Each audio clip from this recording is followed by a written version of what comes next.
Salut à tous, vous êtes bien sur Rétro Solide les amis. Aujourd'hui, nouvelle vidéo. On va continuer une série assez classique. Vous voyez derrière moi, aujourd'hui on va s'intéresser à une console en particulier, une console de chez Feu, Sega. Une console qui d'ailleurs, il y a beaucoup à dire dessus, qui a vraiment une histoire particulière. Vous les voyez, et derrière moi les beaux petits packs là, on va parler d'une console pépite pour moi, la Sega Saturn. Il y a vraiment beaucoup à dire. Je vais vous raconter mon histoire avec la Saturn, je vous montrerai ma ludothèque, pourquoi c'est une console de cœur pour moi. Enfin bref, il y a énormément à dire. On voit ça après le générique.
Bon les amis, la Saturn, parlons-en. Je suis sûr qu'il y a beaucoup de gens qui adorent la Saturn, là, qui vont regarder la vidéo. N'hésitez pas à vous manifester dans les commentaires, hein, à donner vos jeux préférés sur cette machine qui regorge de genres et de titres vraiment variés. Alors, je vais vous raconter dans un premier temps mon histoire avec la Saturn. Alors, retour dans les années 90, quand la console sort. Je suis au début de l'adolescence. Voilà, la génération des 32 bits arrive lentement mais sûrement. Et moi, en fait, à cette époque-là, j'ai une Mega Drive. Voilà, qui fut ma première console. Console fabuleuse aussi, la Mega Drive. Un jour, je lui consacrerai une vidéo, il n'y a pas de problème là-dessus. Mais aujourd'hui, on va parler bien et bien de la Saturn. Et vous n'êtes pas sans savoir que lorsque la Saturn arrive, du moins chez nous en Europe, il y a une console grise qui débarque dans le monde du jeu vidéo, nommée PlayStation, et qui littéralement embarque tout sur son passage, un véritable raz-de-marée.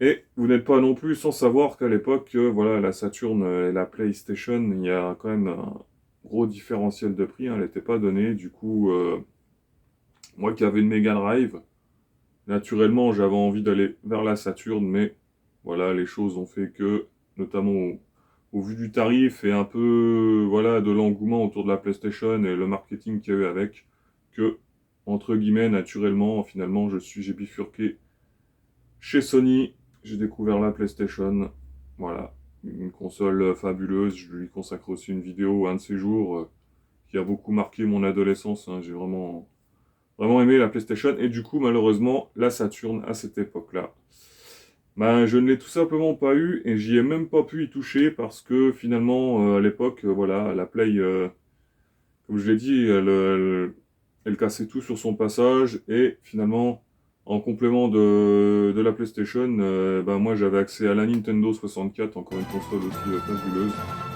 et du coup, ben, la Saturn, elle est passée à la fin. Et je ne l'ai jamais eu à l'époque. Voilà. Et là aujourd'hui je vous fais une vidéo pour vous dire pourquoi c'est une console pépite. Bah c'est simple, c'est que du coup, donc je ne l'ai pas vu.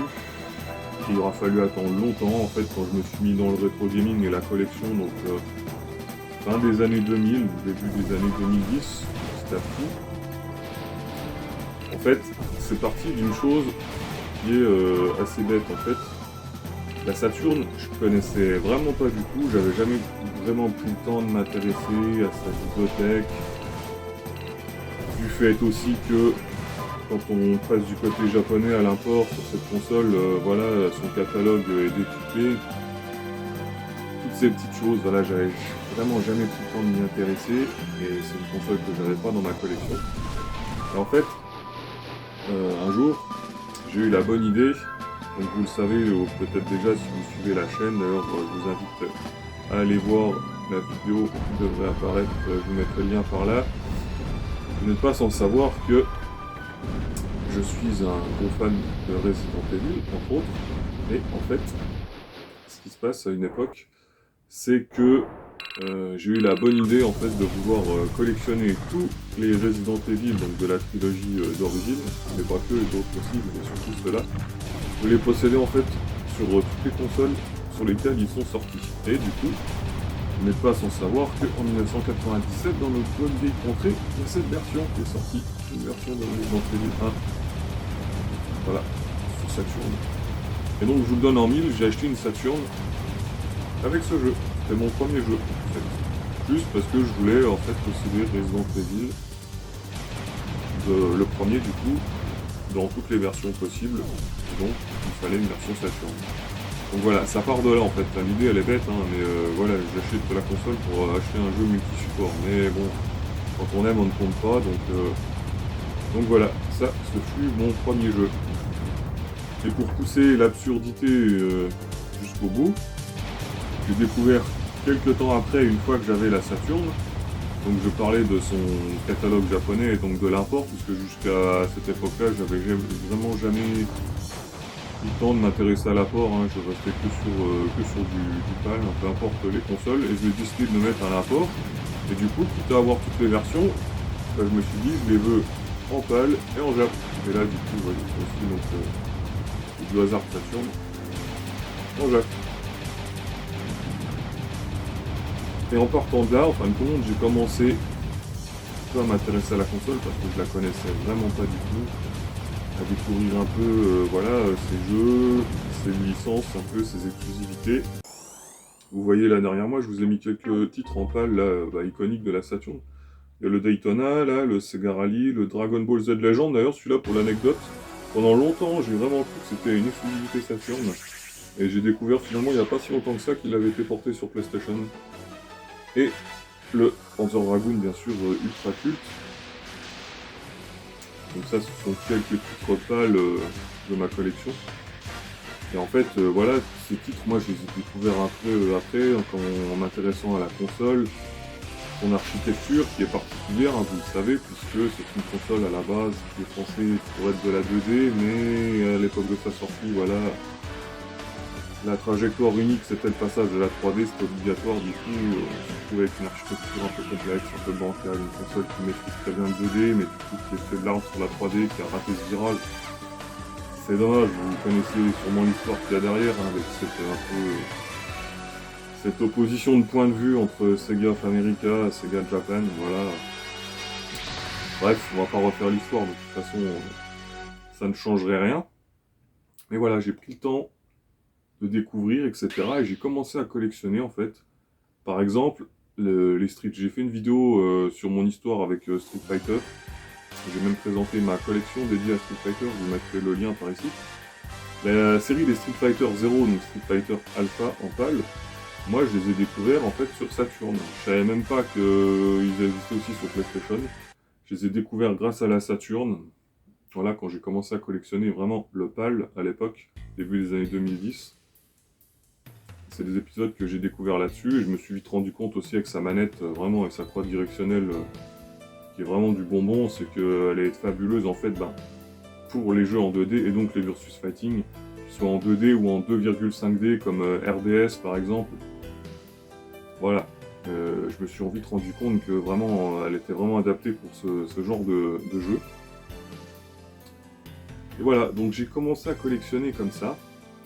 Puis un jour, j'ai basculé, comme je vous l'ai montré, sur l'import Jap. Je me suis rendu compte que ça ouvrait vraiment une porte, une énorme porte en fait, le catalogue de jeux de la console, et je me suis vraiment aperçu, je me suis dit en fait je redécouvre une console en fait alors que c'est la même, mais le catalogue est tellement plus vaste et le champ des possibles est vraiment décuplé, que du coup, waouh, ça m'a vraiment remis dedans. Et depuis, c'est vrai que ces dernières années, c'est vraiment la machine sur laquelle je joue pas mal, sur laquelle j'achète, allez, exclusivement à 99% aujourd'hui, je prends que du Jap sur Saturn.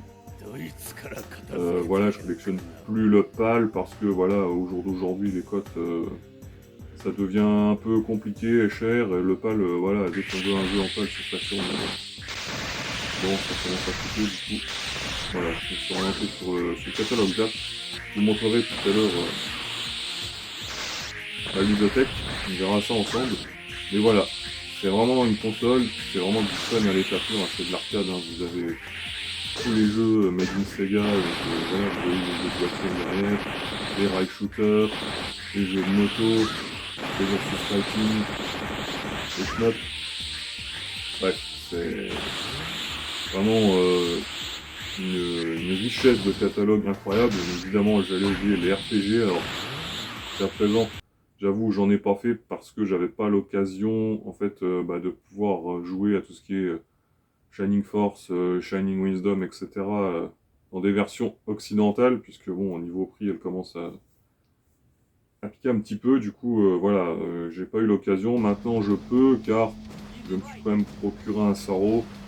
Ça permet un peu, voilà, de découvrir certains jeux qu'on n'a pas forcément.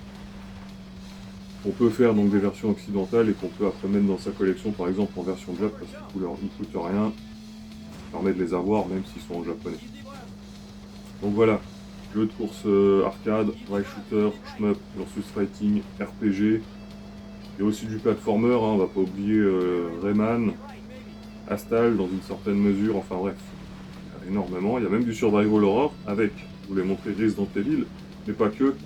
Il y a aussi le fameux Deep Fear qui, à ce jour, je ne l'ai pas encore fait, c'est un sacrilège, mais son tour va venir à celui-ci aussi, vu que j'ai pu récupérer une version traduite via le Saro, malgré que je possède le jeu en japonais, puisque en PAL, hein, vous n'êtes pas sans savoir que il est inaccessible en termes de prix, tout simplement parce qu'il y a eu très peu de tirages, et c'est le dernier jeu ever à avoir été édité et sorti dans nos contrées, hein, sur Sega Saturn en 1998, donc c'est un jeu aujourd'hui qui a une cote démesurée, alors que voilà, la qualité du titre, même si je ne l'ai pas fait, je sais que les retours sont très mitigés, mais bon, il a de bonnes idées quand même ce jeu, et son tour va venir. Je vais lui accorder du temps. Donc voilà, c'est un peu mon histoire avec la Saturn, un rendez-vous manqué dans un premier temps, et puis bien plus tard une découverte et un peu un émerveillement, parce que voilà, je pense que c'est une console qui est un peu un ovni.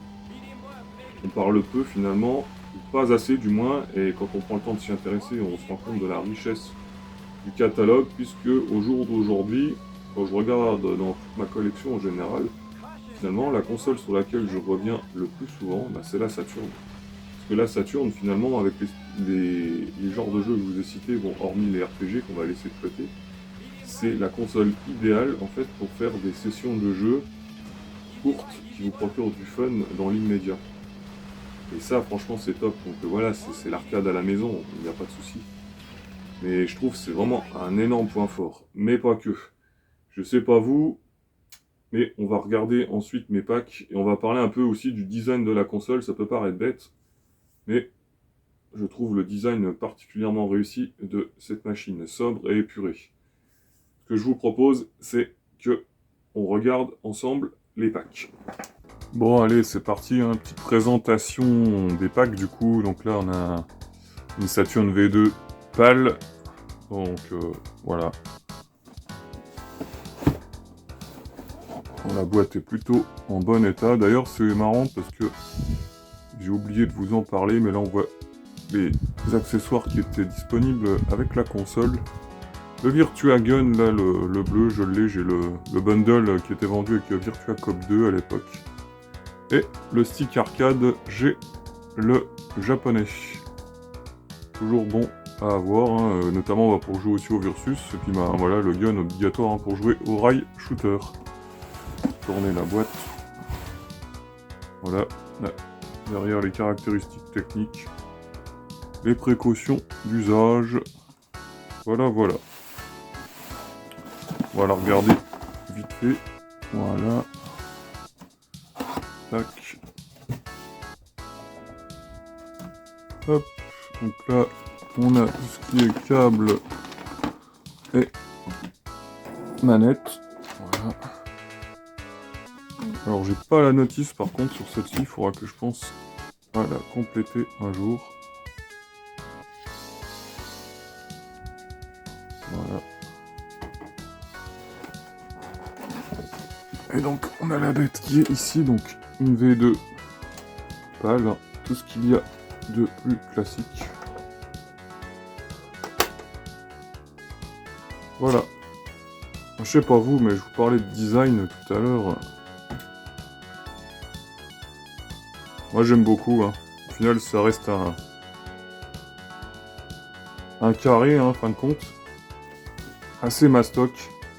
Avec le capot là qui est en relief un peu bombé.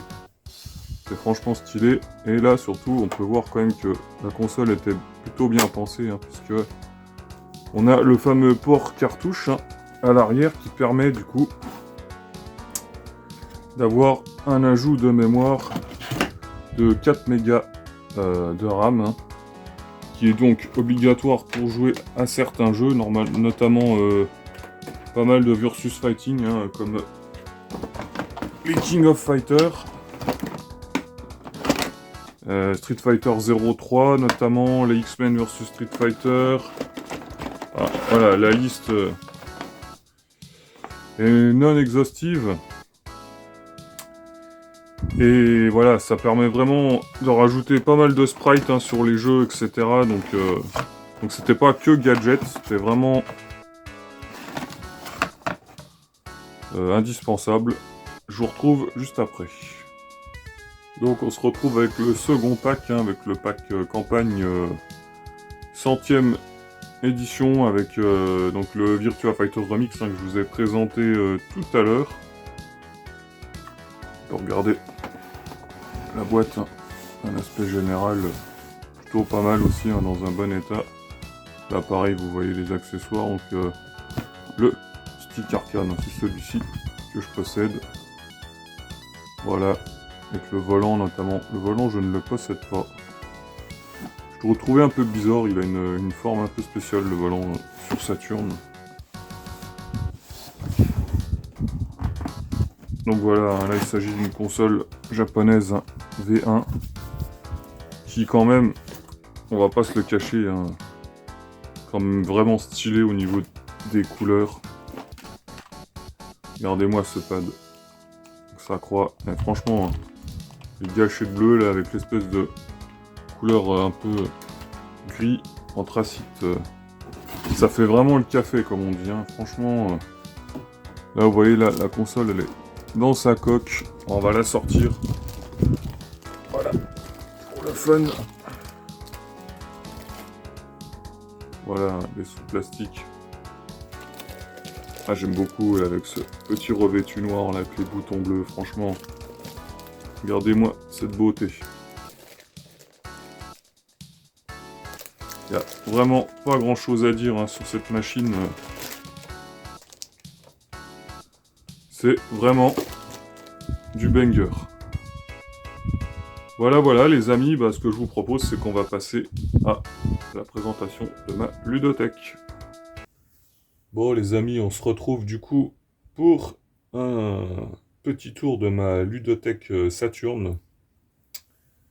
Donc comme vous pouvez le voir ici devant vous là, jusque là, voilà c'est tous les jeux en Jap. Alors là, il y a le bundle X-Men versus Street Fighter avec le RAM pack. Donc voilà, ah, je vous le montre. Encore un banger. Hein. Comme on les aime, Made in Capcom, un Capcom qui a vraiment pas été avare à l'époque avec cette machine, hein, qui a sorti vraiment des très beaux titres, hein, notamment en Versus. Là-dessus, il n'y a pas de souci. On va regarder un petit peu ce que j'ai, voir un peu les plus iconiques. Bon, voilà, on ne le présente plus, hein, j'en avais fait une vidéo. S'il devait en rester qu'un, je pense, à posséder peut-être sur la console, ce serait celui-ci. Hein. Le Outrun, honnêtement, c'est cultissime. Voilà, donc je vous parlais du Deep Fear tout à l'heure, qui est ici, dans sa version japonaise. Donc voilà. Là, on a du rail shooter, hein, avec classique, hein, House of the Dead, premier du nom.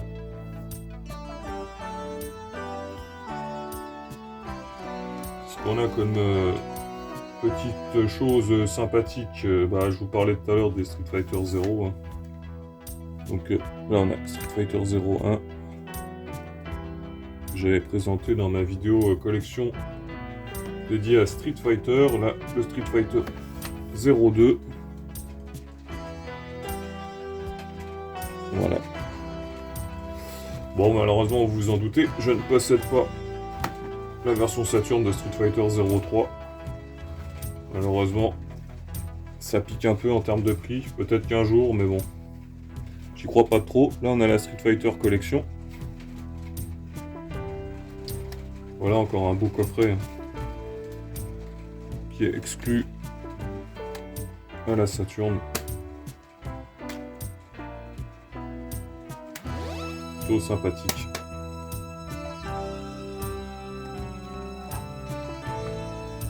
Donc voilà, après on a du classique, hein, j'ai du Fighting Vipers, du KOF 97, on a du DBZ, notamment avec le Shin Butoden que j'aime beaucoup. Qui pour le coup, celui-ci, il est exclusif à la Saturn et il est exclusif à l'archipel nippon. Il est dans la lignée des Super Butoden. Ça reprend un peu le pitch, franchement... si vous deviez en avoir qu'un, je pense, sur les 32 bits, hein, en Dragon Ball, puisque on sait évidemment qu'ils sont pas foufous, ce serait celui-là. En plus, il est relativement abordable, donc voilà. Ah, un autre banger, là, un genre d'ailleurs que j'ai oublié de parler tout à l'heure, les beat'em all. Encore un genre qui est sur Saturn vraiment bien représenté. Là, on a le Die Hard Arcade, hein, ou Dynamite Deka, donc inspiré, hein, du film Die Hard. Avec ce cher Bruce Willis ici. Ça, c'est vraiment un classique. Vraiment, c'est vraiment du fun, même s'il a un certain niveau de difficulté, ce jeu. Franchement, voilà, quand je parlais tout à l'heure de console idéale pour des sessions de jeux courtes et tout de suite où on prend de l'adrénaline et du fun, quoi de mieux que de lancer un coup Dynamite DK et vous vous prenez pas la tête, en fait. Et franchement... ouais, c'est vraiment une bête. Franchement, ouais, c'est vraiment une super console pour ça. Là, on a un autre jeu où j'ai pas parlé de course. Alors, le Virtua Racing, je sais que cette version Saturn est un peu mal aimée pour les puristes. Moi, ça va, ça ne me déplaît pas. J'aurai peut-être l'occasion d'en reparler un de ces jours dans une vidéo où on fera un comparatif avec sa version 32X. Bon, un autre classique rail shooter, j'en ai pas encore parlé, Virtua Cop, que dire. Vous branchez votre gun sur la Saturn, vous mettez le jeu dedans et voilà, et c'est parti. Vous posez pas la question. Vous tirez sur tout ce qui bouge ou presque, vous faites du scoring, c'est fun, il n'y a pas de prise de tête. Là encore un autre jeu, voilà, qui est un peu resté dans son temps, hein, le Shinobiden, donc ou Shinobi X si vous préférez. Je sais que c'est un épisode qui est décrié pour les fans de Shinobi de la première heure. Honnêtement, je ne l'ai pas encore fini celui-là, mais en fait, comme je disais, il est dans son temps. C'est-à-dire que il incarne parfaitement cette fin d'année, ces années fin d'année 90 en fait. Parce que le jeu est systématique en FMV avec une intro en FMV. Enfin, c'est typique d'époque. Moi, j'ai grandi avec ça, donc j'aime bien. C'est le côté nostalgique. Après, le jeu en soi est plutôt sympa, hein. Moi j'aime bien. Après, je sais que ça ne convient pas à tout le monde. Là, un autre classique, hein, de la Saturn, le Guardian Heroes de 13 heures. Voilà, encore un beat'em up. Vraiment, encore une fois, cette console, c'est vraiment pépite, hein, pépite sur pépite. Là, comment ne pas mentionner, bon, cette version de Metal Slug, que je vous conseille d'ailleurs. Parce que c'est quand même une bonne adaptation. Bon, certes, ça coûte un petit billet, mais ça reste jouable. Et voilà, ça aussi, ça c'est une pépite. Pour tous les fans de Street Fighter et de Versus.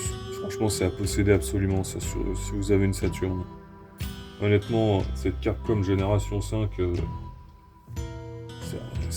c'est le top en fait. Hein. Vous avez donc Street Fighter 2, là, Street Fighter 2 Prime et Street Fighter 2 Turbo. Voilà, c'est top en fait. En plus, on peut jouer du coup à Street Fighter 2 Turbo avec le pad Saturn. Encore une fois que sa croix directionnelle qui est vraiment pensé pour. Voilà. Bon, là, on a du D. Là, je vous parlais tout à l'heure du RBS, Real Bout Special. Voilà. Alors là, je l'ai en stand-alone, mais il faut savoir que ce jeu, il a besoin de l'extension de 4 mégas de RAM hein, pour tourner, sinon ça fonctionne pas. On va... Voilà, hein, via le port cartouche de la console. Et du coup, là, je vous ai mis de côté un petit peu pour la fin, je vous montre. Vous avez déjà dû voir dans ma vidéo consacrée au shmup. Voilà, je vous montre hein, donc un peu de shmup avec Layer Section, un classique de la console. Encore un autre classique Strikers 1945. Voilà, on peut difficilement se tromper avec ce genre de jeu. Hein. Darius Gaiden, c'est pareil, hein, ça fait partie de ces jeux qui sont pépites. Et moi, mon shmup préféré, voilà, il est là, c'est le Batsugan. Franchement, c'est le shmup qui m'a fait un peu aimer le genre, parce que comme je vous l'avais dit dans la précédente vidéo, c'est de base pas un genre qui me sied, mais Batsugan, ouais, vraiment, il y a une OST de dingue, une DA de dingue. Et le jeu n'est pas frustrant en fait pour un shmup, je trouve. Donc voilà, c'est vraiment cool. Après, je vous ai pas montré bon, les différentes itérations de Sonic. Hein. J'ai eu bien sûr le Sonic Jam, le Sonic Air. Bon, je pense qu'on se souviendra pas on se souviendra justement de la Saturn pour avoir été malheureusement la machine qui n'aura pas accueilli de vrais épisodes de Sonic. RIP Sonic Extreme, mais bon, c'est comme ça. Hein, parce que là, on a le fameux Sonic 3D dans sa version pâle. Voilà, qu'est-ce que j'ai là? Ouais, ça, c'est sympa aussi. Alors, j'ai pas le fourreau, malheureusement. Je l'ai aussi en Jap, je vous l'ai pas montré, mais le Enemy Zero. Hein. Comme je vous ai dit, il y a du Survival Horror hein, sur Saturn. Si vous aimez les Survival, il y a de quoi faire hein, avec, comme je vous l'ai dit, hein, Resident Evil, Deep Fear, Enemy Zero. Alors, le Duke hein, qui est présent, bien sûr. Pour vieux Duke. Du FPS, hein, mine de rien, il y a du FPS sur Saturn, c'est vrai. Hein. On ne pense pas forcément à le mentionner. Voilà, là je peux vous montrer aussi encore un jeu. Il faudra que j'enlève ça. Pour les puristes un peu, le manoir des âmes perdues, ceux qui connaissent. Et encore du Versus hein, avec la version Saturn d'Ultimate Mortal Kombat 3. Donc je parlais je vous montrais tout à l'heure les Street Fighter 0, bah voilà. Hein. Ça c'est les versions pâles, hein. Donc Street Fighter Alpha. Street Fighter Alpha 2 que j'avais présenté dans ma collection Street Fighter. Le D, voilà, sur la Saturn, hein, que j'ai aussi en Jap. Je vous invite à aller visionner mon épisode de Retro Speed hein, consacré à ce jeu, qui est vraiment fort sympathique, une expérience vraiment à part entière, singulière et unique. Je conseille fortement d'y jouer si vous l'avez jamais fait. Le Torrico, voilà. Alors ça, je vous avoue, c'est encore un jeu que j'ai pas pris le temps de faire, qui est un peu dans les veines de Survival, Screamer à l'ancienne. C'est des jeux comme on n'en fait plus. Le Dark Savior, encore une pépite hein, de la console. Le classique, mais toujours aussi fun, Man X TT Superbike. Ah, là j'ai une belle étiquette que j'ai pas retirée. Le Rayman, voilà. Notre bon vieux Rayman, dans sa version pâle. Et une autre licence ultra culte de la console, Virtua Fighter, avec ce second épisode de VF. Voilà, d'ailleurs, ça me fait penser, je vais juste vous montrer, parce que je ne vous l'ai pas montré. Voilà. Vous avez vu le pack tout à l'heure. Voilà le jeu qui va avec le pack, le Virtua Fighter Remix. Voilà. Donc vous le voyez, hein, il y en a vraiment pour tous les goûts, pour vraiment toutes les crèmeries. À consommer sans modération, donc vraiment ultra complet. Voilà, la Saturn, c'est ça, c'est la variété, c'est le fun, c'est l'arcade, franchement, pépite. Allez, on se retrouve juste après. Alors les amis, finalement, si on devait se poser une question, si à la fin il n'y en restait qu'une parmi toutes nos consoles, est-ce que ce serait pas finalement la Saturn? Moi en vérité je me suis déjà posé la question et c'est vrai que, en fin de compte, avec tout ce que je vous ai exposé auparavant, c'est vrai que si je devais en garder qu'une, ce serait probablement celle-ci, hein. Parce qu'en fait on peut difficilement se tromper avec tout ce qu'elle propose. Il y en a vraiment pour tous les goûts. Alors, ouais, moi, le seul point faible que je trouve, évidemment, vous savez, je suis un gros fan de Metal Gear Solid. On peut pas jouer à Metal Gear Solid sur Saturn. Et ça, c'est embêtant. Mais hormis ça, encore une fois, hein, vous avez vu la diversité qu'elle propose. Voilà, les différents jeux de ma ludothèque, et encore, hein, il y en a tout autant qui existent. Moi, vraiment, je trouve que c'est vraiment une console. Il y en a vraiment pour tous les goûts. Et clairement, ouais, encore une fois, je me suis déjà posé la question. Je pense que si je devais vraiment en garder qu'une à la fin, c'est dur, mais je pense que ce serait celle-ci, hein. Ce serait celle-ci parce que, voilà, j'y trouve mon compte. C'est très varié, c'est très diversifié. Et c'est du fun. Donc ouais, franchement, c'est pour ça que pour moi, je vous dis, c'est une console pépite. C'est devenu une console de cœur au fil du temps. Et je suis bien content de l'avoir découverte, hein. Comme on dit, mieux vaut tard que jamais. Et voilà, et du coup, je ne boude pas mon plaisir sur cette machine. D'ailleurs, je vous ai pas, en fait, je vous ai montré les packs, mais je vous ai pas dit, en fin de compte, je ne joue pas avec ces deux machines, elles sont vraiment pour la collection. En fait, j'en ai une troisième avec laquelle je joue. C'est la V2 Jap, hein, que j'ai en loose. Je ne possède pas la boîte, hein, la console blanche crème, que je trouve incroyable, hein, que ce soit avec son design et sa couleur. Je trouve que c'est un banger monumental. Mais voilà, j'aurais qu'une chose à dire, c'est franchement la Saturn, penchez-vous dessus si vous y avez jamais pris le temps, vous seriez surpris et je pense de très bonne manière. Donc voilà les amis, hein, on arrive à la fin de la vidéo. N'hésitez pas, hein, dans les commentaires à venir vous manifester, hein, si vous aimez la Sega Saturn. Je sais que généralement, quand on aime la Saturn, on l'aime à 200%, donc n'hésitez pas, hein, à me dire les jeux qui vous ont marqué dessus, si vous la possédez encore aujourd'hui, si vous l'avez eu à l'époque. Et voilà, franchement, venez partager votre amour pour la 32 bits de Sega. Les amis, c'était Rétro Solide. Je vous dis à la prochaine. What's going on? Snake?